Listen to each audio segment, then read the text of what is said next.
আমার লৈ লাগে, আমার বিচার লাগে, আমার শাস্তি দিব লাগে, না তাহলে আমাকে ফাঁসি দিব লাগবো। ফাঁসি আমি চাই। সিহঁতৰ আমাৰ হাজবেন্ডেৰ যি কোনে কোনে মানে মানিছে সিহঁতৰ আমার ফাঁসি চাই। তেনেহলে আমি বাচ্চা কেইটা বাঁচিম কিনি, আমার বাচ্চা কেইটা চাচোন লৈ লাগে। কিন্তু এটা আমি বহুত আজিবারে নায়কের উপরে বা হয়তো তার নানা আমার দাদার হুরে হুকুরালি হয়তো সুমেলা আৰু এফালে যাইফালে আজিবাৰে তাৰ লগত জড়িত আছে ৰেজ্জাক, এনেকুৱা আৰু কেইজন মানুহ জড়িত আছে, কিন্তু মই নামটো নাজানো। থানাত আমি এজাহাৰ দিলো, এইটো থানা ৰামদিয়াৰ থানাত এজাহাৰ দিলো।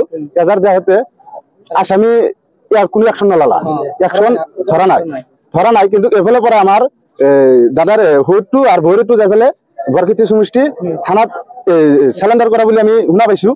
শুনা পাওয়াতে রামদিয়ার আরক্ষীর যাই ফেলে পুলিশে লৈ আহিল। 2 দিন মান পিছত এই দুজন মানুহ লৈ আহিল, শুকুর আলী আর সুমেলা। এই দুজনক আনি ফেলে আমি তাই শুনা পাইছো যে চালান করে দিছে। চালান করে দেওয়ার 2 দিন মান পিছতে কিন্তু মানুহ দুজন 2 ঘন্টা মান পিছতে এৰি দিয়া গেছে। আমি ন্যায় বিচাৰটো চাও। দুটা মাদাৰ হল জিয়াৰক, 1 নম্বৰে নুৰজুল আলী, 2 নম্বৰে লামচান, আৰু বহুতজন জড়িত আছে ইয়াৰ লগত। মই ইমান এটা নাজানো নামটো। ফার্স্টত নুরজুলে বেলচাতে মারিছে, তার পিছত হয়তো সাবলে দিয়ে এগুলা দিয়ে কুবা বুলি মই শুনা পাইছো বা দেখাও পাইছো। এগুলা আছে প্রমাণ গিলা। নুরজুলের ঘর হল হুমপাড়া বাজার টাপাবুড়ি, 1 নম্বর টাপাবুড়ি হাজু সমষ্টি।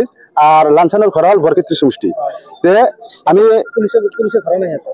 নাই, পুলিশে বর্তমানে হাতের উপরে কোনো অ্যাকশনে লওয়া নাই। উল্টা আমার উপরে আমার দুজন থানাত আছে, জেলত আছে, বর্তমান ধরে লেগেছে। থানার হওয়ার পিছতে আকৌ পুলিশে গুরুত্ব দিয়া নাই। এতিয়া আমি ন্যায় বিচাৰো, আসামি কেইটা শাস্তি পাবা লাগে। আমার প্রশাসনের উপরে এইটোই দাবিদার যে আমার ন্যায় বিচারটো লাগে। আমার 2টা ভাই মারা গেছে, হাতে মারার করেছে। উল্টা আমি হাতের নামত কেস দিছো। আমার কেসটো মানে হাতে হেরি করা নাই। উল্টা আমার উপরে কেস দি কেনে আমার মানুহকেইটা পুলিশে ধরি আছে হেলমেট থানার পাই। আমি যে কেসটো দিছো সেইটো কেসটো মানে হাতে মানে একসেপ্ট করা নাই, সেইটো সাইডে থৈ দিছে হেলমেটটো।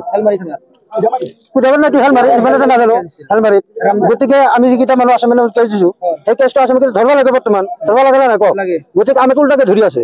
এইটো কিহৰ কাৰণে পুলিশ বিলাকে হেলমেট থানাৰ পাই। নুৰজুলে আৰু লালচানে আৰু অন্য বহুত কেইটা আছে লগত জড়িত, ইমান এটা নাম নাজানো আমি। গতিকে কেইটা আমি স্পষ্ট ভাইরাল হৈ গৈছে, কেইটা পুৰা মাৰিছে। গতিকে এইটো ন্যায়টো লাগে আমাৰ। ৰামদেব গেছিল, ৰামদেব কেসটো লোৱা নাই। তারপরে হেলমেট গৈছে, হেলমেট কেসটো লৈছে, কিন্তু লৈ কেনে মানে আসামিটার বিরুদ্ধে মানে অ্যাকশন লোৱা নাই, কোনো অ্যাকশন অহা নাই। গতিকে উপৰে আমাৰ উপৰে অ্যাকশনটা আহিছে বেশিৰভাগ। এইটো কিহৰ কাৰণে নাই, এইটো চিন্তা কৰিব লগা বহুত কথা। ইমান এটা ডাঙৰ ঘটনা হৈ গেল, 2টা মানুহ হৰাই গেল, মাৰি পেলালা।